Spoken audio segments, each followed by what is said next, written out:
Welcome to another podcast from Nutreco. In February, we brought you 5 podcast interviews with female scientists from across Nutreco. This time, we're still focusing on gender and bias in support of International Women's Day and Break the Bias. Each year, the Lean In organization conducts a study of women in corporate America. The report shows that there is still a broken rung at the first step up to manager. For every 100 men promoted, only 86 women are promoted. We're joined today by Martijn Roelants, Chief HR Officer and member of the Management Board of Nutreco. Hi, Martijn. Good morning. I'm glad that we could record this session together. Thank you. I'm looking forward to it. You heard the fact, right, that less women are promoted than men. What are your reflections when you hear that? Well, I think it's not very surprising. I think the whole discussion around diversity in companies has been with us for quite some time. I think you must have been, quite ignorant to the topic if you've not picked this up, I think, in the years past.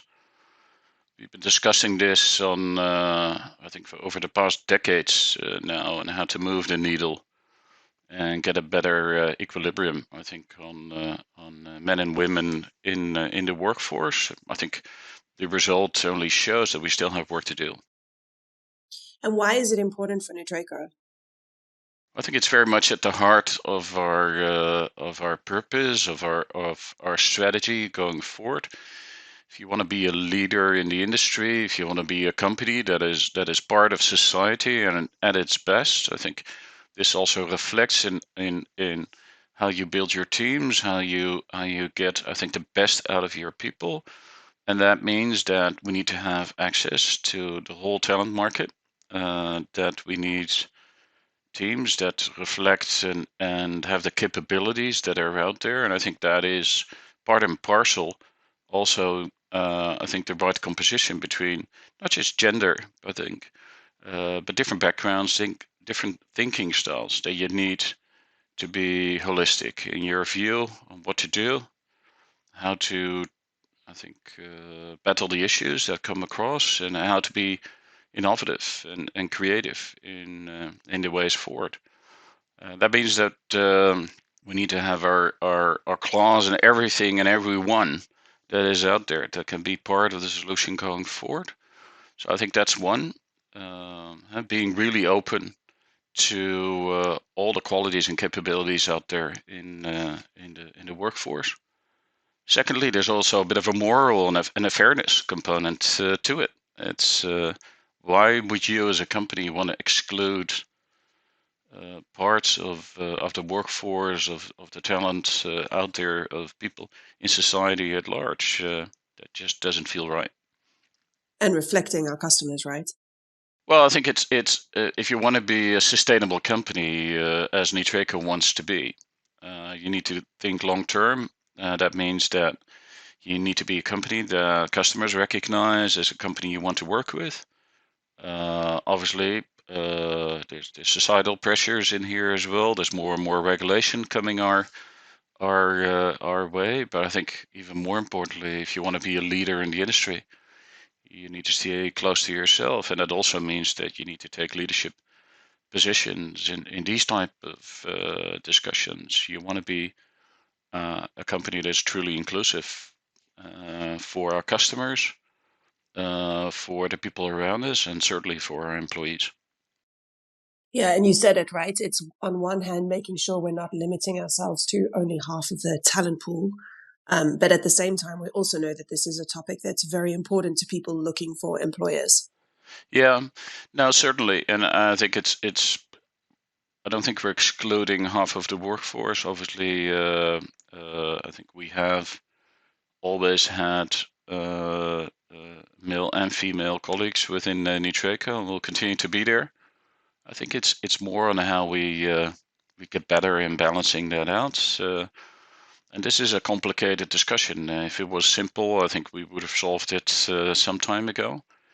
There's items that we can do a quick fix, but as you mentioned, we're talking about biases, for instance, things that are perhaps not as visible and not as conscious in us and in how we make decisions in the company. And it takes a bit more time and a bit more effort.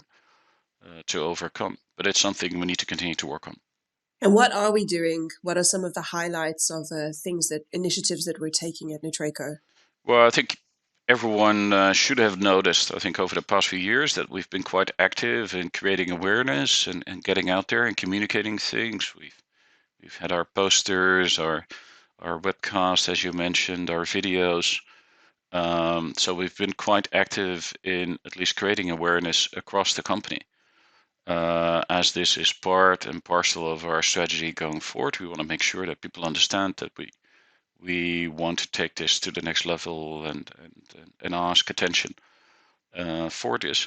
Secondly, I think it's been part of our engagement surveys for quite some time now. We try to spend time on really figuring out where we're at, but also get some focus areas on where are we doing better than in other places, so we can really focus our attention. We've had our D&I week, second time around last year, which is, I think, an excellent event to put this really on the middle of a radar screen and also get a lot of inspiration from external speakers and interaction from people within Nutreco and even across the SHV companies. We've had various programs like Taking the Stage. We've included it in leadership development programs, and we're still thinking about launching new things. So we have an inclusive leadership workshop coming our way, which is going to be excellent in engaging, I think, with future and current leaders to instill, I think, more inclusive behaviors within the company. We even have a bias game coming our way. So gamification Serious on this gaming. topic as well. Serious Yeah. gamification. So I'm really looking forward, I think, to continue with the things that we've done so far, but extend, I think, our activities so we can get more outreach and get more people involved. Yeah, and I like what you say about the engagement survey because, of course, we know it's very easy to measure different characteristics like gender, nationality. But of course, it's also about measuring behaviors, which is really difficult, or measuring how people feel. So it's good that we do that through the engagement survey. Yeah, we keep the finger on the pulse, and I think every year we see that there's areas of improvement, but there's also a clear signal that there's quite a few areas where we can still improve. And if we go back to the gender side, very often we see that recognition between males and females is not yet at the same level in many places. So I think to me it's a clear signal that that there's still quite a bit of work that needs to be done. It gives us a measure point in time, and it gives us the ability perhaps to focus on the things we need to address first. Yeah. And at Nutreco, we recently increased our target for external recruitment of females. So for a large population of our senior and middle managers, we said, okay, when we hire externally, we should be hiring 50% female. This is ambitious. Yeah, and I think it was the product, I think, of a very engaging and I think fueled discussion within the management board.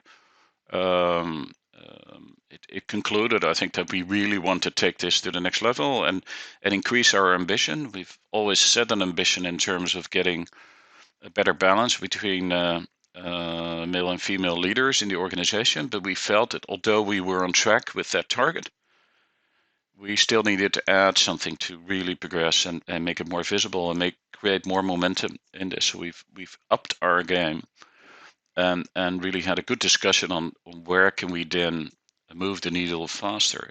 And we know this is about developing our female leaders. It's about creating better promotion chances, as you referred to, I think, in the opening. But I think the quickest thing we can do is actually get more female colleagues and leaders in by recruiting at least 50% of our new hires as females. And that's ambitious. That means that if you look at our current intake of male, female, I think we really need to consciously make different decisions in our hiring process to move the needle. And I think that's a courageous decision to take. We really want to get committed to this topic and get the results out. So we're aiming for it, and hopefully that will have its positive effects soon. And inevitably, of course, you also always get the comment, right? Shouldn't we just be hiring the best person for the job? What is your answer to that?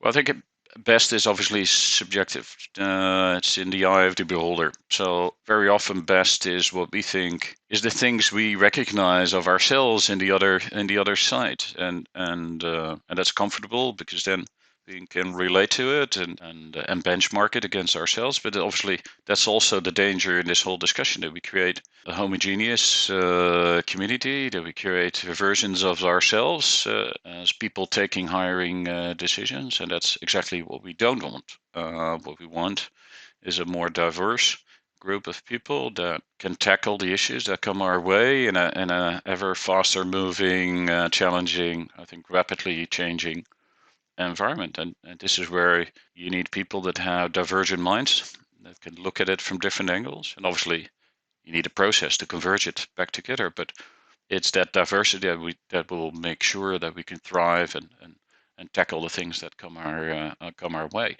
So best, I think, in that regard is very subjective, and best sometimes means experience or education. Sometimes it also means different qualities they bring to the table, different perspectives, Yeah, different uh, life experiences. different life experiences, etc. So I think it's excellent that we take different decisions here and build more diverse teams in this regard. So I wouldn't bother too much about this best topic. Ultimately, it's about building the best teams, and that's a combination of many different aspects, not just the experience in your resume that you bring with you.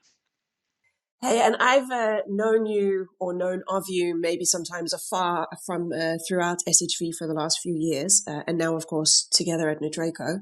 And I've always kind of known you as someone who champions D&I. You bring different people into your team. I remember some examples of where you did that at Mammut. Why is it personally important for you? What was your journey to kind of understanding that that D&I was even a topic?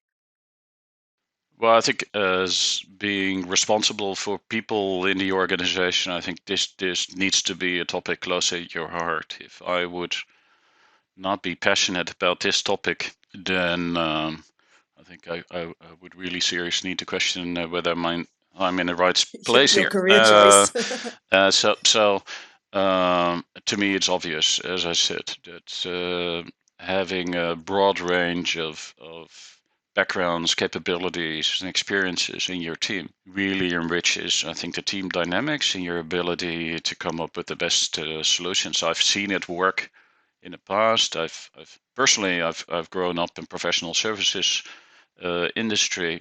That means that I've always worked with people that are generally smarter than me, and that's great.